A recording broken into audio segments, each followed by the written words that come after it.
ever get those annoying, annoying little boxes on the side of your email, or they pop up while you're scrolling on social media? Hey, you should friend this person. Oh, we know you're going to love this rug. You should buy this car. Excuse me, you don't damn know me. I don't ever click on that stuff. Okay, ever's a little strong. We all fall for a little clickbait. But most of the time, I ignore that crap because I cannot stand a possible chance of getting a little virus on my little computer. But sometimes it's late at night. We all caregivers. Then what you gonna do? You scrolling and you get caught and you click on that thing that says this the best wine you ever tasted. And then you go down a dark hole, but you don't really know when it's gonna end. What about if you're a caregiver and you're like, what the hell? How come my daddy wants to make me strangle him, but I don't want to strangle him? How come I'm the only one going through this? Somebody else must be up feeling this like I'm feeling it. And then they say, hey, click right here. You on the gram, click right here. You should friend this person. And then you click it because it's 2:00 in the morning and you about to go crazy anyway. So why the hell not? And you do click it. And then that person is on the other side of the world and they mama got the same kind of dementia. And they also about to lose it. And before you know it, y'all locking hands and you are going across the clouds, tiptoeing and fancy dancing and trying to figure out how to make things work. Yeah. Only here on the Parenting Up podcast, because something like that happened. And we found just them right here. Come on, y'all. Come on, listen with me. I can't make it up. Parenting Up, caregiving adventures with comedian Jay Smiles is the intense journey of unexpectedly being fully responsible for my mama. For over a decade, I've been chipping away at the unknown, advocating for her, and pushing Alzheimer's awareness on anyone and anything with a heartbeat.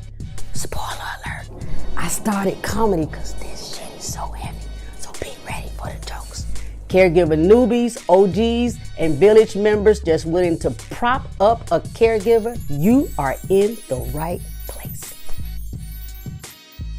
Hi, this is Zeddy. I hope you enjoy my daughter's podcast. Is that okay? What's up, y'all? Season 4, episode 2. The universe has the best clickbait. Our Parenting Up community is growing so fast. I can't put out an episode as fast as we're growing. So text podcast to 404-737-1449 for updates, exclusives, and suggestions on topics. While you're at it, share an episode with a caregiver you love. Review on Apple Podcasts and follow us on social media. Subscribe to our YouTube page. Please, it really helps. Today's sponsor is the Outside Been Open Tour. DC, Chicago, New York, Houston, Atlanta. You better get your tickets. Parenting Up community, we're about to get into something very, very special. It is a dynamic duo of chicks who also podcast. I know. You're like, Jay Smiles, there you go again, finding more and more people to talk about this stuff. That's what I do. So it is Maria and Rachel from the Remember Me podcast. Welcome, Maria. Thank you so much for having me. Now, Rachel isn't with us today, but I know that you can fly solo with lots of confidence, bells, whistles, and bits of information. Of course. I got this. How did you come to have a podcast in the first place? I mean, there's so many podcasts out there. Yeah, I know. What is it? I feel the same way. What Yeah. is it about your story that you said, you know what? I got to share it. I have something to say. So I will say that I studied radio, TV in college. This was a passion of mine, not one that I was really putting to practice. I'd fallen into other jobs and things. And actually, my mom had always taught me that one of the greatest healing things you can do is be creative and channel your creativity. So I was caring for my mom, who was 52, who had just been diagnosed with FTD and ALS, a double whammy. And I was just feeling so alone in the journey. I was barely getting through my job. I was pregnant with my first son. I was newly married, and it was wild. And a couple years into the caregiving journey, the pandemic happens, and I'm like, I just really need to channel this creativity. I need an outlet. I need people to know what I'm going through. I need to do something about this. And so that's kind of where I fell into the podcast. I kind of took some things that I loved and my form of art, and I was like, I'm going to make a podcast about this. And the crazy thing is, and I know people think this is wild, but Rachel and I did not know each other. We were just following each other on Instagram. You know how you follow people and you like kind of think you know them, but we didn't actually know each other. I had searched on Instagram for people talking about FTD. I had searched FTD hashtags and I found her, and she was talking about her dad, and she's a really beautiful writer. So she'd write these long captions with like a picture of her dad at the assisted living facility. And I just like felt very connected to her, but I did not know her. As I'm sure there's a lot of people that probably feel very connected to you, right? Well, I guess I don't know because I haven't met them for real, Maria. But when you say FTD, we're talking about frontal temporal dementia, Yes. not the florist, Not the flower delivery not service, the flower delivery unfortunately. service. No, And I also want to ask you, do you have siblings? I do. Okay. I do. I have And 3. you have 3. And what decade of life were you in when your mom was diagnosed with these 2 whammies? That's 2 big whammies. Oh, yeah. ALS and FTD, neither of which have cures. Yep. I was in my 20s. Yep. I was in the supposed honeymoon stage of just newly married to my wonderful longtime partner. Yeah, and I'm the oldest, so I actually, one of my sisters was still in high school. Um, yeah, it's a rough time to have this trauma kind of just settle right in. Yeah. Your mom, did your mom have any visible signs for a long time? Did she live?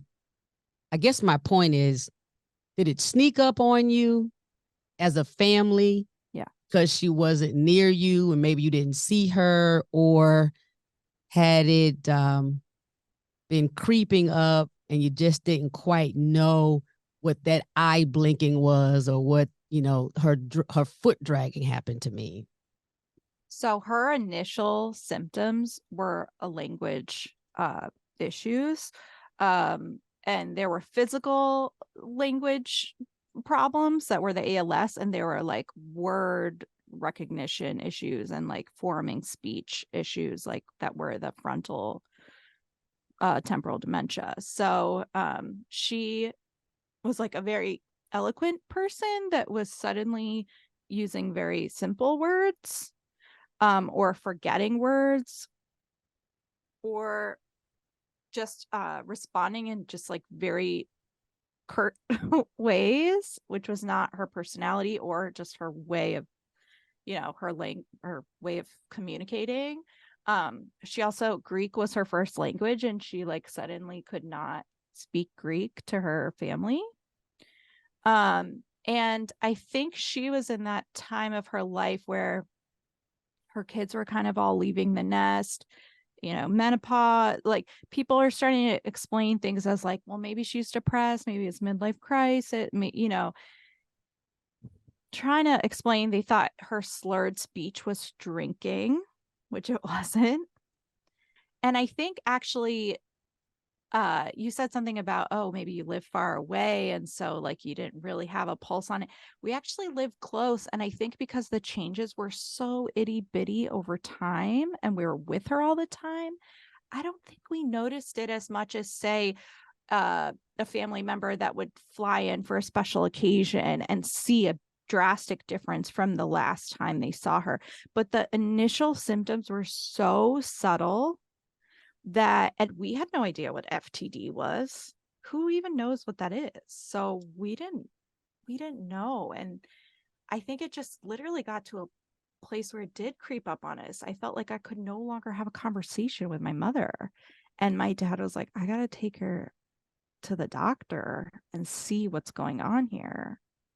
And that's where we got the double whammy. And my dad had reported that he could feel twitching in my mom's arms at night when she was sleeping. And that was one of the things that tipped them off to, okay, we got to do the ALS testing as well. It was, how like you think your life is one way and then you wake up and you're like, oh, wait, because I know you've been through a lot. And so, how you just like wake up one day and you're like, my life is completely different. That's how it was. And it was shocking. And I'm like 26. Like, how is this happening? Yeah, I'm over here. I think I lost my air for a little bit and I could not get any words to even interject 42 seconds ago. I have wetness under my armpits, having a bit of flashbacks from my personal experience of that, the sky falling and breaking. Mm-hmm.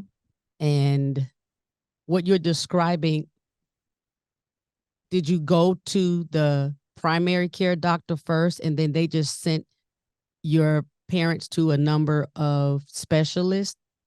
Yeah. So we're pretty fortunate. We live in Boston where there's pretty top-notch medical care.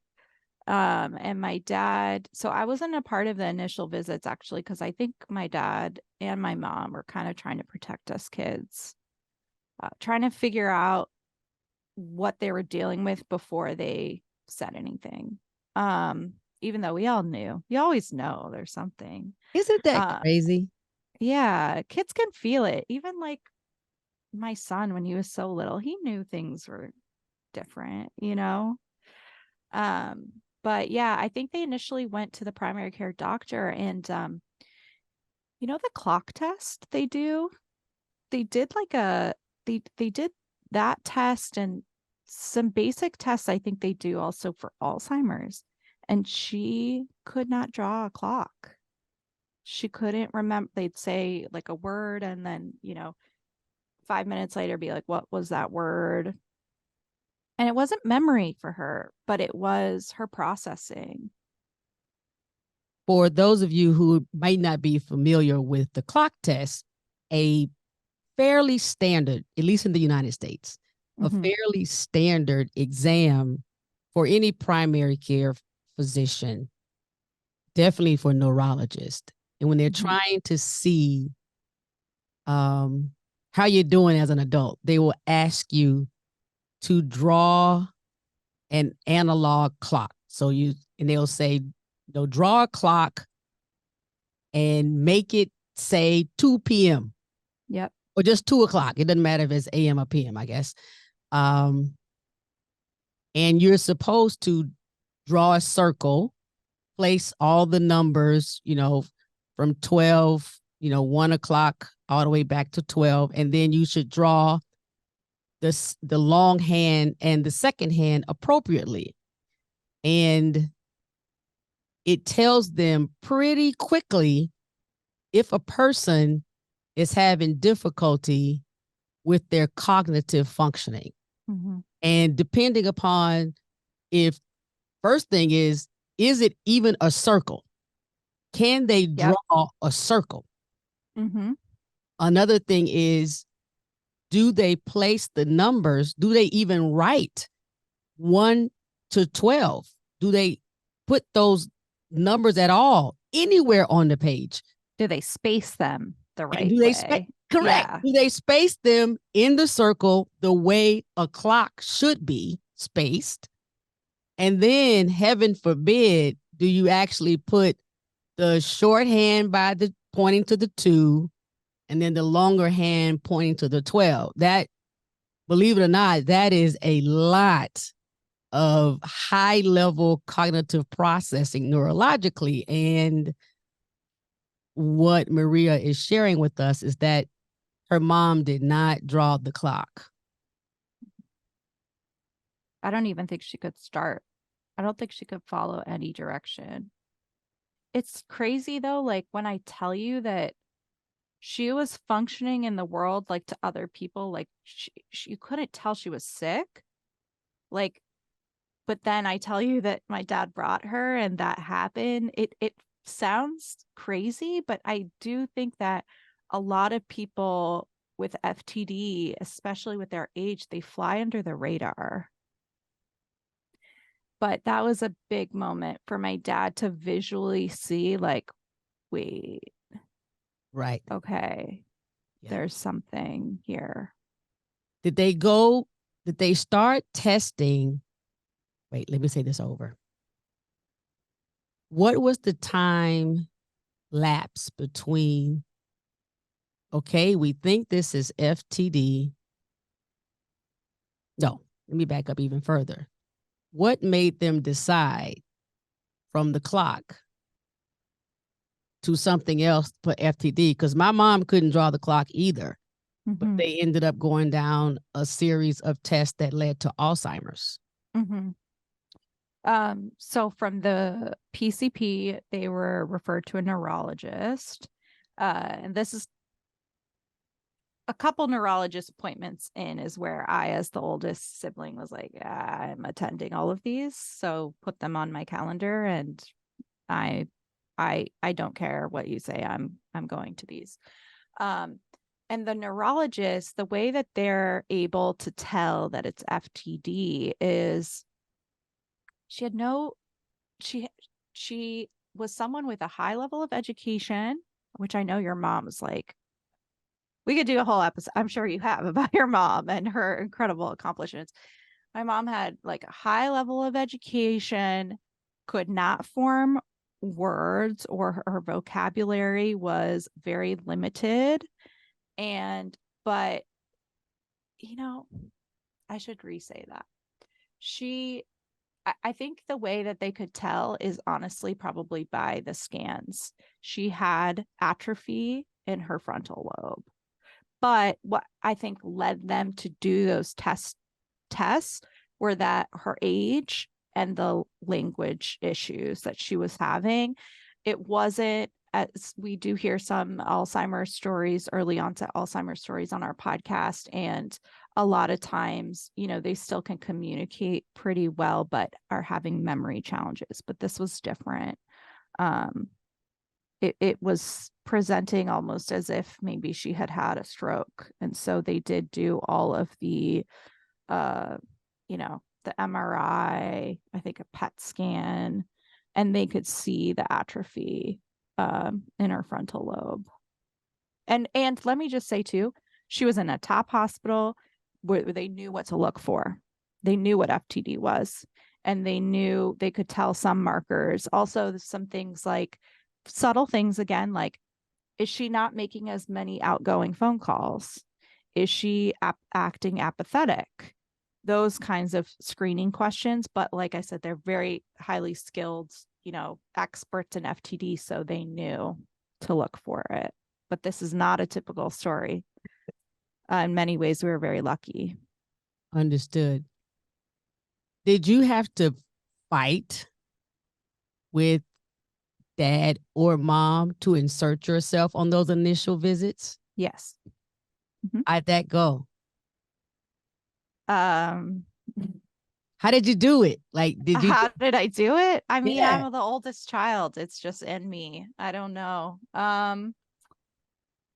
Wow, putting myself back there. I mean, I just didn't take no for an answer. I wasn't gonna let my parents do this alone. My mom was like my best friend. I really wanted answers too, because I had gotten to a place where I was like, why doesn't my mom like me anymore? Why isn't she texting me? Why is she acting differently? Like, I wanted to know, and I wanted to be there to support my parents. I don't know. It's just something. I don't know if it's an oldest child thing or if it's just who my parents are and how I felt about them. But um yeah, there were a lot of discussions of like, you shouldn't come to this. As soon as my mom got her diagnosis, my husband looked at me and said, "You're going to want to move in with them, right?" And I said, "Yep." And my dad said, "No, you shouldn't do this. You're young." I said, "Sorry, we're moving in." Did you That's move? it. I did. Did you move your whole family in? I At the time it was just me and my husband, and we moved out of our cute little apartment in Boston, and yeah, we moved in. So, yay to the husband as well. Oh yeah, he's the best. But he also knew, just like my parents knew, like she's not, this is what she's gonna do. So might as well just accept it. Stop. Don't fight her as well. Let's just go and try to fight the disease. No one Yep. should fight Maria. Yes. Get out of my way. So that's what Okay. we did. So, and how much time passed loosely? Are we talking months or a year before they started testing to say, okay, this is more than FTD?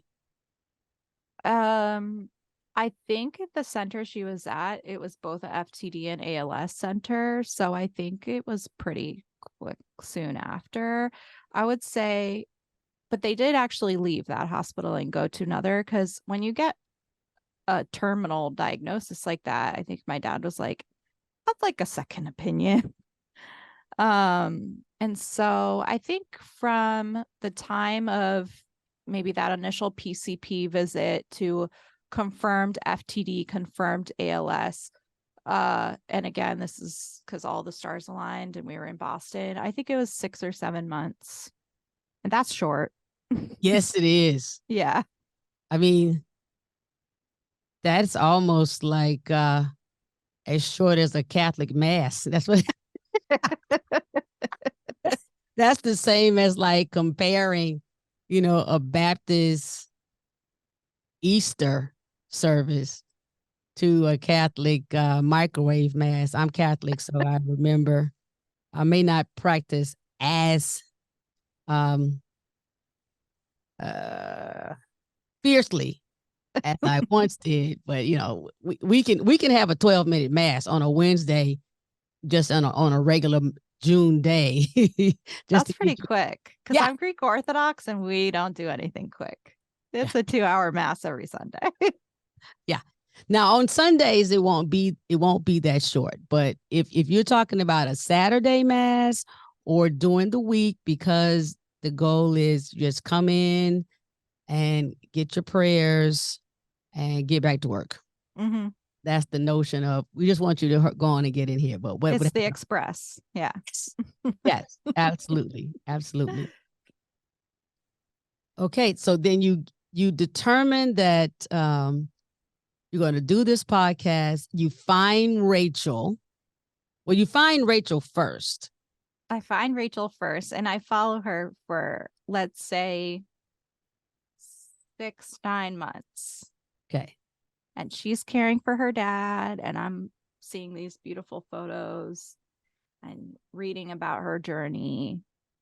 And I wasn't posting a lot of photos of my mom, but what I was doing was posting my mom's art, because my mom was an artist. And so I would post about FTD and post facts about FTD, and then I'd also post her artwork. And so she followed, kind of what I was trying to do for the cause. But not a lot of communication, just like, liking things kind of thing. What was the art? My mom was a mixed media artist, so she did all different types of art, but she did a lot of collage, and a lot of like doodling. It's all very colorful and beautiful. I should have some like right behind me to show, but yeah, I was just posting her really colorful pieces just to like get people's attention, and then like the next day I'd be like, here's a fact about FTD. So, and I think people, I think I started to form some like internet friends in the community. We all just kind of, it felt nice to be like, I'm not the only one going through this, because it feels like I'm the only one going through this. And so we all just kind of followed each other and liked things. And then And then And then one day I was like, I'm sick of this. I need people to know what's going on. I need a project.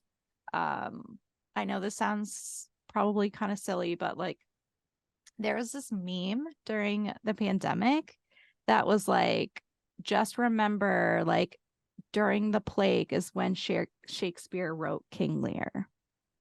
Did you ever see that?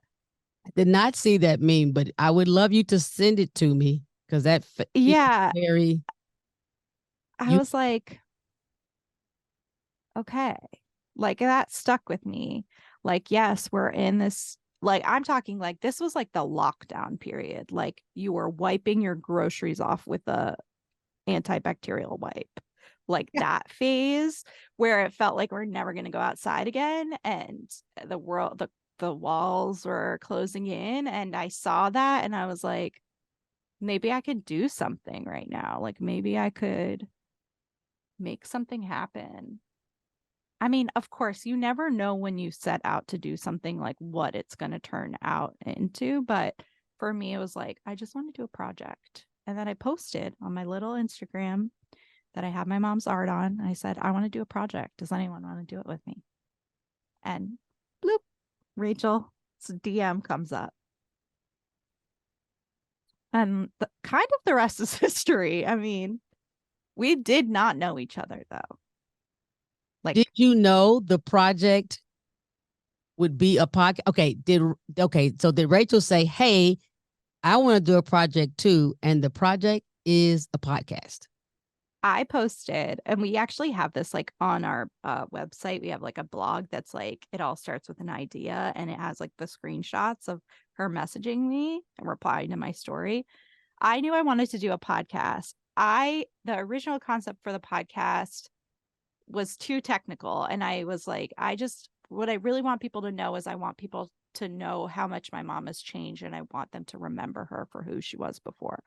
So I just put out there, I want to do this project telling stories of FTD. Is anyone interested in sharing their story?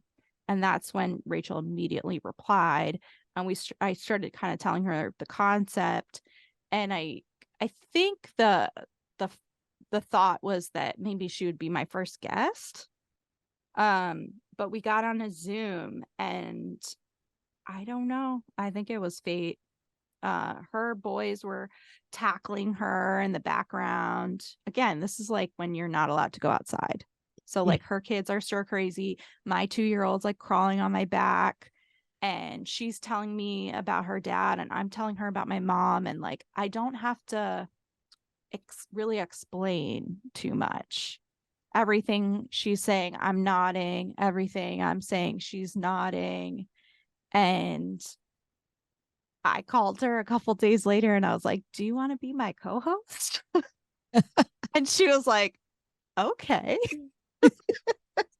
And truly, this is how it began. So Rachel's father has FTD. He had, yes. He yes. had FTD. Where is she based? She's in LA. She's in LA. And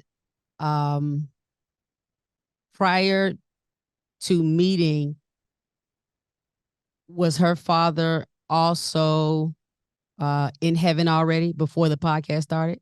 No, our parents were both alive. When you started? Yep.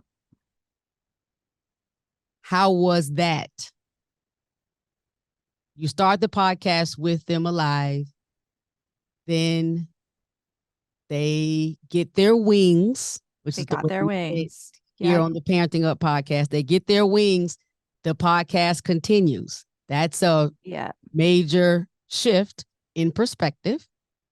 How do you, Rachel, handle that? Yeah, that was a big turning point, I think, in our podcast and our listenership. So we launched the podcast in August of 2020, which August 3rd, which is my mom's birthday. So this is crazy. Rachel's dad got his wings November 10th, 2020, and my mom December 11th, 2020. And leading up, we were producing the podcast every week or every 2 weeks. I mean, we didn't really have like much of a listener base. It was starting, but people were very excited to find us and feel like they weren't alone. But then I think after our parents passed and we kind of like took a couple week break, we were like, what do we do now? Like, do we keep doing this? Like, and I think the resounding loud answer in our guts was like, yes, you have to. And it became again like a healing thing for us. And we started back up in January, and we told the stories of I couldn't get into much detail of my mom's because I was still very traumatized. It wasn't a traumatizing, like it wasn't, it was a very peaceful passing, but it still was traumatizing for me. But Rachel walked us through like everything that happened with her dad. And on the podcast, we started kind of documenting our grief journey. And I think our friendship really grew in that time because we were both grieving our parents who had passed like 1 month apart. So we really like knew what the other one was like going through. And so our bond strengthened. I think people really connected with our stories, even if they weren't on an FTD journey, they connected with the grief. And I think it just fueled, like our parents passing just like fueled this fire to just like, let's blow this up. And yeah.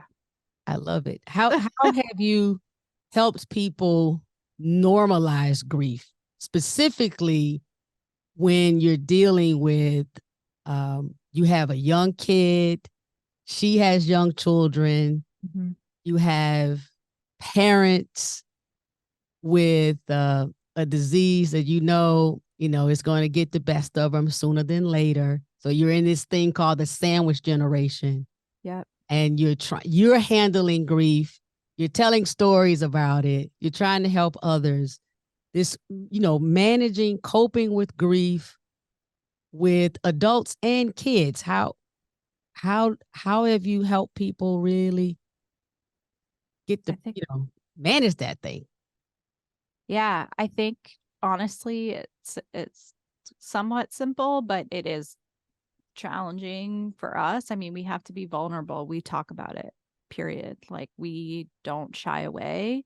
I think we try and kind of knock down these preconceived notions that, there's stages of grief, that you go in order, that, I think our parents' generation was very much like, no, adult problems are for adults and don't talk to kids about, the things that are happening. We're very honest with our kids and honest with our listeners about what we're telling our kids. We just share a lot about what we're going through and the ups and downs of it all. And I think that's what's helping normalize it, is like, sometimes I talk about how like one day I went on stories and I was like, I'm in a Starbucks right now working, and there's a mom and daughter sitting next to me, and they're giggling and like talking about, gossiping, whatever, having so much fun. And today it made me smile. tomorrow or another day or another song was playing in the background, you don't know. I could have been bawling seeing the two of them sitting there.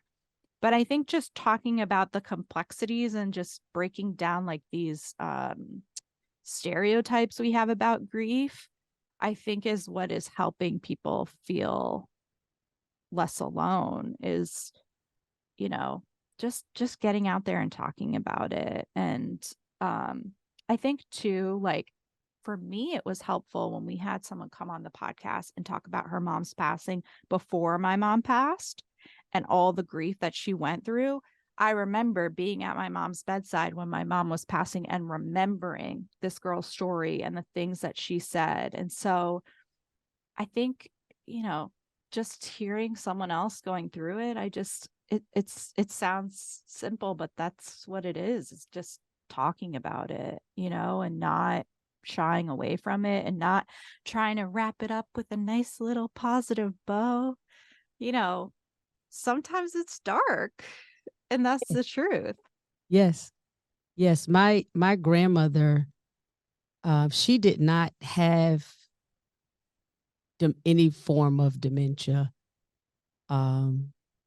She succumbed to cancer, and that was what her side of the family was known for. But Mm, and yep. good cooking, cancer and cooking, the two C's. So, but she believed in sharing a softer said version of the hard truth with children. So she was the one. I got my menstrual cycle when I was 8. So by the time I was 11, I really knew where kids came from. Mm-hmm. And she told me about sex, drugs, and rock and roll. And she always said, she called me Baby J. I don't want Aw. Baby J to learn in the street, because what if what she's told is incorrect? And then she believes it and, goes out and is misled and makes even poorer decisions with bad information. So now, when it came to kind of grief or matters of the heart and money, she didn't tell me every single bit, but I can recall her going to toe to toe, or taking to task the other adults to say, we can't keep everything from the kids, or we shouldn't, at least. How are we going to filter this information to tell them something? Because Right. they know something's happening. Because they do. They can feel it. Yeah. Yeah, they can totally feel it. I know the tag of the Remember Me podcast is accept the good. Yes. How did you come up with that? So that all the credit goes to Rachel and her dad. So this is something we put in our intro when we first put out the podcast, and it was just a nod to Rachel's dad. He would always tell her as a little girl, they had a very, very close relationship. And he would say, just, in tough situations, he'd say, accept the good. This day didn't turn out exactly how he planned, but what was the bright spot? And it's just all about looking for the light, because there is. And it's not a toxic positivity thing. It's reality. It's some days it's very hard to find the light, but it's there. And if you can shift your mindset when you're grieving or caring for a loved one to just try and find a little pocket of something to hold on to, it will carry you through. So we talk a lot about accept the good. We just did an accept the good challenge too in July, and it was like so amazing to see how many people did it. And like they would be like, I was able to get my mom outside for a walk today. It was only 5 minutes, but she saw some sun. Or, I got to go have ice cream, my dad's favorite ice cream that we used to always get together. And I thought of him. Like just these little moments, and just trying to hang on to that. Very powerful. Those are things we can control. Yes. And That's there's what not I much learned. you can control when you're dealing with a loved one with dementia. There's not, most things are out of your control. So, Correct.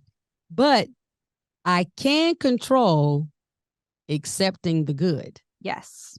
Mm-hmm. There is some slice of good that I can find in each moment. I had the honor and pleasure very recently of holding vigil over one of my best friend's mom as she transitioned in hospice. I'm going to try to hold it together this moment, but I believe that would fall under and accept the good challenge. I mean, and I want you to let me know if I would if this would qualify, Maria. Yes. So Tell me. we go from she has a very bad episode about 2 a.m. one morning. 911 is called. She goes to the hospital. They live in a different state. Then she's in the in a standard room for about 2 days. Then she goes to ICU for about 2 days, and then she goes to hospice. She ends up in hospice for about a week, and then she gains her wings. So that's the wrap up. We don't really know it's about to happen that fast. We know she doesn't have 5 years left, but we Right. don't know when she goes to the hospital that it's going to be less than a week and she's never going home. Nobody knows that. The doctors don't even suggest that level of speed. So we're there, and I'm gonna give you three good things. Okay. The first good thing was that this hospital had hospice in it. Wow. Who the hell? I didn't know you could do that. I didn't know that either. It was a major medical center, and sometime in the recent past, I mean, not 20 years ago, but in the last 2, 3, 4, 5 years, they took one floor of one wing and converted it into hospice. Wow. That's the first thing. So once the family decided, they just wheeled her through some underground corridor, almost like, that was built as a bunker for World War I, and took her. Whoa. That's accepting the good. Okay. Another one was they had a room available. Hospice, you don't know. What if there's not a room? Sometimes Right. there's not a room. They had a private room available, and there was no limit on how many people could come in Oh, wow. or what day or time. Just 24/7. That's Just amazing. 24/7. Third, they had music therapy. There was this awesome chick who had an acoustic guitar, and all you had to do was say, "Hey, what genre of music does your loved one prefer?" And we said her favorite is Gladys Knight and like the Temptations or whatever. No. Actually, we had not said that. We had not even told her that. The first song she sings is My Girl by the Temptations. And that was one of the person who was in the bed, passing away. One of her favorite songs. Wow. She's playing this all instrumental sounding like a hummingbird. And we all like, you didn't even Wow. know. That's amazing. Okay. Are those acceptable? That's a big accept the good. Yes. That's huge. Okay. Well, I can join the group. Oh, you definitely can join the group. We knew you were a part of the accept the good crew. Thank you. Yeah. It is it's something that I encourage even myself in moments, right? I just try to catch myself from ruminating, which is what I learned from my therapist years ago.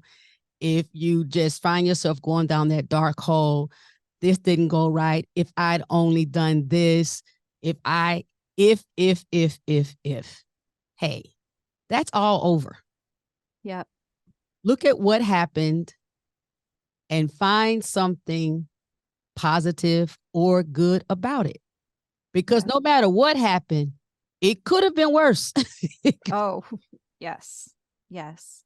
That reminds me of like a little accept the good story that I think may be helpful to some listeners that are caring for loved ones.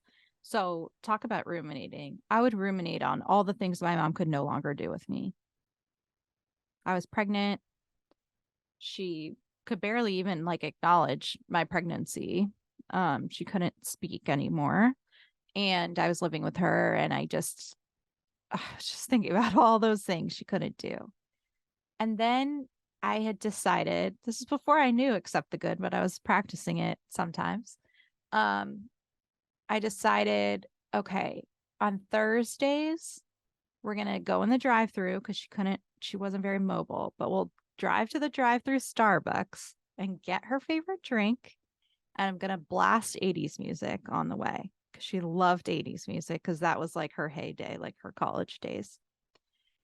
And I remember like some days it was hard getting her in the car, or, she started to have a hard time sometimes with the straw, or like little things would happen, but I just kept doing it and just focusing on, okay, but on Thursdays, this is what we do. And she would smile and laugh. And like, I would just make kind of like childlike jokes that she would really cackle at. And we just belt out songs because this was crazy. She could no longer speak, but she could sing songs that she had from memory. Isn't that weird? That is so weird. My mom can also sing any song she ever enjoyed that, Yep. that really meant a lot to her. I have a playlist. I pay, I, the, look, I pay the electric bill, I pay her health insurance bill, and I pay all of the streaming music things. So that it Mm-hmm. plays in the car, it plays on my phone, because I have the playlist, because I have curated all her favorite songs. It's about 2.5 hours. And no matter what is going on, I'm going to press play. So I'm like, okay, it does. I don't care where we are in the doctor's office. If Zeddy starts having a little bit of a panic or a freak out, I just put the music on. She gets distracted because she starts singing Yeah. her songs. And your mom couldn't even talk. She couldn't. She couldn't speak.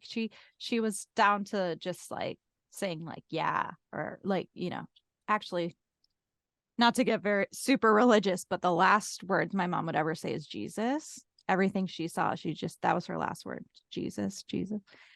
Very firm in her faith.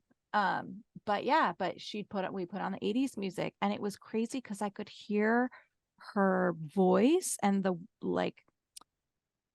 I wasn't hearing that anymore, like a consistent sound of her voice. So yeah, we really enjoyed our little Starbucks trips and get our Tazo chai and play our music, and I just try and focus on that. It was hard. It's not easy. It's a practice. Like, you have to get into the mode because it's so easy to be like, my mom's not here and she should be helping me get ready for the baby and this and that. That takes a lot of energy. Yeah. Yeah. Yeah. The ruminating. I learned that word too when I was caregiving. So from my therapist. Yeah, it's a thing. But yeah. Were you in therapy while your mom was alive? Mm-hmm. It wasn't until probably like after I had my son, and then we were still living with my parents, and I brought him home to their house, and we lived there for the first 6 months of his life. And I had terrible postpartum depression, which I think, like, if I wasn't in a constant state of trauma and caregiving, I probably would have seen that was going to happen. Um, because it's just so much stress, so much. But I was very insistent, like, I'm gonna be fine. But I did end up seeking therapy, and I'm still in it. Because after your loved one passes, it doesn't mean this journey's over. It still affects your life so much going forward, even after they get their wings. And there's always things, to sort through. So yeah, I'm a big believer in therapy. Ditto. From Yeah. the time so it was it about a year from the time your mom was diagnosed until she gained her wings? It was about 4 About years. 4 years. Okay. Yeah. So it was like, there's like the 6 months of, is it really this? And then after that, my husband and I moved in, and the following year, that year I got pregnant with my son and had my son the next year. And then, yeah, it felt really long while we were in it. And then as soon as she passed, it felt like it was a blink. It was very weird. It was like I snapped out of like the trauma of it all. And I was like, oh my God, what did I just go through? And I just think still, even with this podcast and like 100 episodes and all the people we've interviewed and everything, like I still just don't think some people in my life really understand like what that was like, because it was really something. If you had the opportunity to try and put it in like, one nice little nugget for someone who hasn't been a caregiver to say, this is what the hell we go through as a child. Mm-hmm. Is parenting up. You're parenting your parent who has Yeah. a form of dementia. So that means currently there's no hope of a cure. Like I am not trying to throw shade on people with other diseases. But if you have AIDS, HIV, or cancer, or things of that nature, there is a slice of hope from the beginning of a cure. Yeah. We don't get that. From diagnosis, we're counting down the days to say goodbye. And then we also are watching them forget who we are Yeah. or forget things that they did yesterday. So, Right. or how to communicate with us, or, Yeah. lose their personality. What, let's say no filter, and you're not worried about trying to not hurt Uncle so and so or Right. feelings. If you could just say, this is what it's like. Um, it is such a good question. It's so hard to synthesize, but um as a child, I'll focus on that. Seeing the person that cared for you and loved you, and you know, I was fortunate that my mom was like my hero. She really was a beautiful person and my cheerleader, and the person I look to for guidance and hope and encouragement. And to see her change slowly and lose her ability to communicate and engage, and to see that all happen in my 20s as I'm getting married and having a child, it was the most excruciating pain that I've ever been through and will honestly continue to go through as she's not here. But to lose someone like piece by piece by piece by piece, it's like slowly ripping a band-aid off as slow as possible. It's the most excruciating pain. Yeah, I there's really not even words. I mean, and I think the after too, of like after they're gone, I feel like I've had to learn how to like parent myself. And that has been, if I look at it and accept the good, has been the most tremendous growth opportunity in my life, but has required a lot of work. And I could see how people can go the other way into a very dark place, because it's not easy to become that person for yourself, to become the cheerleader and to become your, like, look for the guidance and light in yourself and trust yourself when you don't have that anymore. Like that, it's hard. I don't know if I'm explaining it well, but it's like when you lose that, it's just like there's this gaping hole. And like, I think the ultimate growth is to try and find it in yourself with the tools they gave you. That's kind of the journey that I'm on right now. It's just, it's hard. It's really hard. It'd be a lot easier if she was just here, you know? Hell yeah. Bingo, Maria. Yeah. I think that is that that sounds very golden rule, remember me to me. I know I'm not a producer or a co-host of Remember Me, but that sounds very Remember Me-ish. It sounds like the quintessential essence of your mom being remembered and Mm-hmm. what she poured into you and how she instilled things in you, being front and center for you. And that is, it sucks to have to do it. Yep. It totally sucks to have to do it. My, for those who may not be, I know Maria knows a bit about this, but my story is, I'm an only child, and then my father had a massive heart attack in January, and then 90 days later, my mom was evidencing something who, to me, I was like, no, this is not grief of a widow. This is not depression that her boo man died. This is something else. That was maybe like in April, but by July of that year, she was effectively diagnosed with 2 forms of dementia. So within a 6-month period, that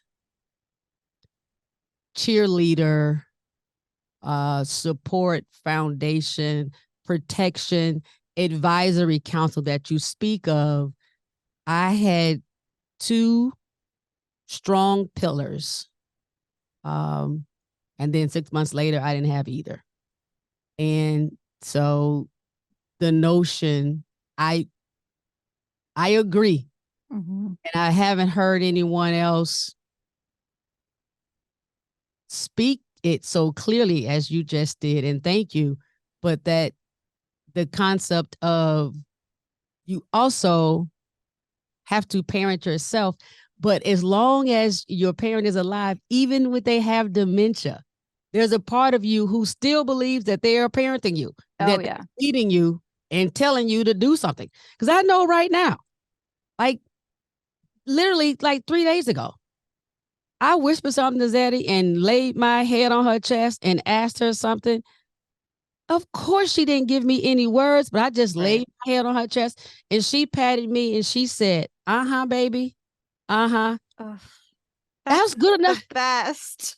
Yeah. I would love that. Oh, yeah, I even looked for that, just that like physical comfort from my mom when she was bedridden. Like, just like the pat on the and when you have such a deep bond with someone like that, you don't really need words for them to feel their love and to feel, you know, you got this, Jay Smiles, keep going, like you got it, like Rhea, just from the pat. I don't know if I'm making up crap and my mama would say, "Girl, I did not say to go do that shit." But in my brain, it feels like, you know what I was thinking I should do, she's telling me to do. At Yeah. least that's how I feel. But I can't do that with my father. Yeah. Right. And I completely. Zeddy has a thing where she says, I immensely ascertained. That was one of the big things when was still using her big words, because she used to have a very large, extensive vocabulary. Mm-hmm. And now she doesn't say, since her stroke, she doesn't say many things at all. But it's a part of my lexicon now when I am teasing with my friends and I say, when I'm trying to say that I'm doing something big with my big brain, I'm like, I'm trying to immensely ascertain anything I at love all. that. But those moments, for those of us who are parenting up, those moments, even when they are not articulating, are still precious and they are critical, because even in a diminished capacity, they're ours. Yep. And thank you so much for sharing those during your time as a caregiver, and even more importantly now. Tell me what you do to let the steam out. How do you now? Self-care is the buzzword, blah, Oh blah. yeah. Sometimes you may not have enough time for it to feel like it's self-care. But how do you stay balanced, keep yourself from jumping off the top of the roof? Yep. Yep. So I agree. It's not the traditional, bubble baths and manicures. Those things are great, but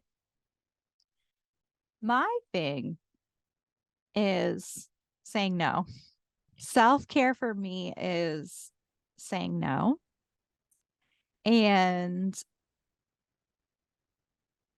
so I learned throughout my caregiving journey, I was still trying to keep up with all the other things, still seeing friends, still when I could, like, still trying to keep up with all the things before my life of caregiving. And then I would end up being resentful or exhausted, or it never served me to go along with the things that I didn't even really want to do or didn't have the space for. So saying no is really like I don't know if that's a weird answer, but saying no is really a form of self-care for me. If I'm not interested in overloading my weekend with a ton of different parties, like, no, sorry. And I just make that space for rest, or for, maybe I just need a more fulfilling activity of like doing some art, or doing some more of those traditional self-care things, but like I have to say no to even have time for that stuff. So I think it's been hard for me as like a people pleaser. But I've been just really setting a lot of boundaries, and I think and trying not to feel guilty about it, you know.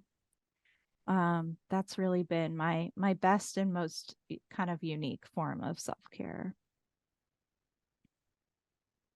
Has it changed a lot, your activities within the realm of self-care, between when your mom was with you versus now that she has wings? Because you're still a caregiver. Yeah. I don't think I practiced self-care when my mom was alive. I just don't think I really did. I think I that's the honest truth. I wasn't good at it. Maybe I thought, manicures and like a bubble bath sometimes, but it was nothing sustaining. I think probably the biggest form of self-care during that time was like therapy, and which is a great one. And just some of the tools I've gotten from therapy are my newer self-care of just setting boundaries, saying no, and just valuing my time more and valuing what I want more, and just being maybe a little bit selfish sometimes. So I don't know, is that bad? See, I still even feel bad saying that, but it's true. It's not bad. It's not bad because, well, it's not bad to me. I have also needed that lesson. And the more I lean into it, the better I am at passing that test of saying no, getting my time back, and reclaiming my time, as Representative Maxine Waters made popular a few years ago.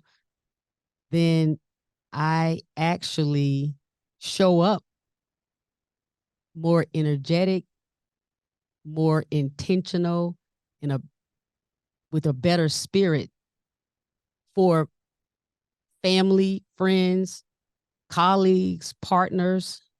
So rather than be 40% J Smiles, 8 places, why not be 90% J Smiles, 4 places? Yeah. That's the goal. Exactly.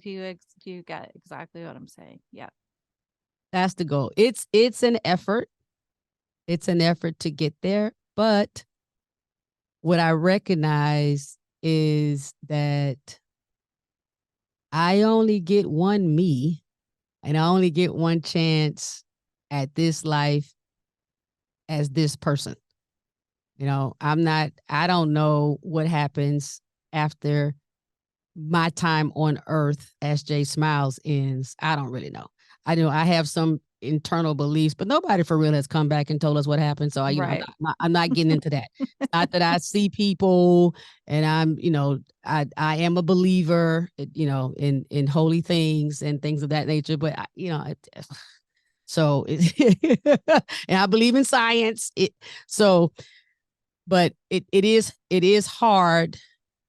But as an only child without a spouse and my father being deceased, I now can at least say, well, the best way for me to be prepared to care for my mom is to make sure that I reserve my energy, my light, and I protect the space for the both of us. So kudos to you for staying in therapy and for following that bit of intuition along the way, making your parents, you like, whatever you all say, I'm going to all these doctor's appointments. I'm posting this thing that says, does anybody want to do this project? I'm moving in. Yep. All of the things have led you to this place. Your podcast is impactful. The title alone says it all. Remember Me. And you and Rachel are doing wonderful work. Thank you. It was a pleasure having you on. I look forward to another collaboration. Let Rachel know if she wants to be on as well as a duo or a solo conversation. No problem. Thank you so much. Thank you for having me, and thank you for all that you do as well. So appreciate it. Let the Parenting Up community know where they can follow you, or if there's anything special you have coming up. Yes. So you can follow us on Instagram at Remember Me Podcast. You can listen to Remember Me wherever you listen to podcasts. If you want to learn more about that, you can go to our website, remembermeftd.com. And just listen. And if you have any questions, we're always on DM and always here to help. So,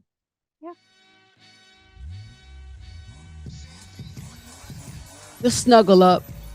Number 1, accept the good. How wonderful is that? Accept the good. There's something good in everything. I know that's isn't that crazy to think that even with FTD, frontal temporal dementia, there's something good, right? Both of their parents are deceased now, but there's something good. That's what they learned, to find the something fantastic in every day, in every moment. I mean, whether you are with your LO, or you at a stoplight, or you are pissed off with somebody at work. It wasn't even your damn turn to work on that project. But you knew your coworker wasn't going to get it done, and you didn't want your boss to thumbs down the whole team. So you did it, right? But what's the good in it? The good in it is that, baby, you didn't get cussed out and you did get to leave work early on that Friday, right? Maybe you don't get all the credit you think you deserve, but the good part is you did get to leave early on Friday. And your boss sees you. Some other coworker nudged your boss and said, hey, you know who did that shit. You know who didn't do it. Yeah. Number 2. Self-care is saying no. Y'all remember the game that they taught us all as kids? Okay, for those of you who didn't grow up in North America, I don't know if y'all did this, but they played a game with us called peekaboo. And so you just hide your face with both your hands, and then you remove the hands from your face and you say peekaboo, as if, because your eyes are closed, the rest of your body cannot be seen. And it's so fun. That's how I felt when she shared self-care is saying no. Oh my God. All this time, I'm over here trying to make my self-care as a caregiver be big. Right? You gotta go on vacation. Gotta go out to dinner. Gotta have a girls trip. Oh, Jay, I gotta go scuba diving. No, if you can just say no. If somebody asks you to do something and sit on the couch.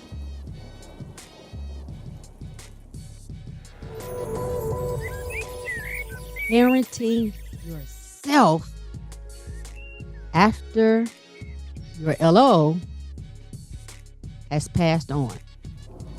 What the hell? What the whole hell? Okay? Not only is that something to consider after your LO has gotten his or her wings, but the notion that you have to start parenting yourself while your LO is still alive. But they can't really give you advice anymore. They can't really cuss your ass out when you make a dumb decision. And as simple as it sounds, there's a whole lot of people like, I'm so sick of my mama telling me what to wear, what to do, or who to date. There's a whole lot of us sure wish our mama, who is still alive, would say to me even, JG, why the hell you still fooling with that fool? Fooling with that fool. I wish I had to answer to my mom about where I'm going, what I'm doing, what I ate, what I'm wearing. You know what I mean? But the notion that even though they were caring, both of them caring, the creators of the Remember Me podcast, right? People with dementia want to be remembered. And they're saying, let's still remember them just because they aren't able to speak for themselves as eloquently right now. Let's still remember them. I think we can do that. But shit, can you think of that? You gotta remember, you gotta start learning how to parent yourself, because your mama or daddy who's still really here can't really. I don't know, y'all might have to go reopen that 1738. It's been a minute since that Remy Martin. All right, anyway. Today's sponsor is the Outside Been Open Tour. DC, Chicago, New York, Houston, Atlanta. You better get your tickets. We made it. Thank you for listening. Please share with someone you love. Subscribe for continuous caregiving tips, tricks, trends, and truth. And pretty please, with brain health sweetener on top.